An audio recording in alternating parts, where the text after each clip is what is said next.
মাশরুমটা অর্ধেকটা ভাজা হয়ে গেছে, পেঁয়াজ দিয়েছি। এবার বড় বড় টুকরো ধনে পাতা, এবার পেঁয়াজ পাতা রসুন পাতা মিক্স দিয়ে দিচ্ছি, হালকা হালকা ভাজবো।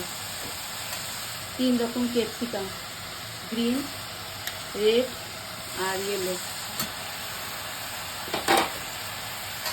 এবার গ্যাসের স্পিডটা কিন্তু হাই ফ্লেমে রেখেছি, বেশিক্ষণ ভাজবো না। আর ওপর থেকে খালি গোলমরিচ দেবো।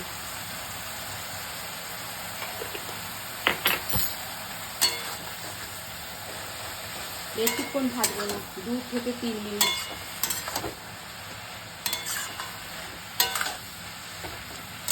অটোমেটিক কোয়ান্টিটি কমে গেল।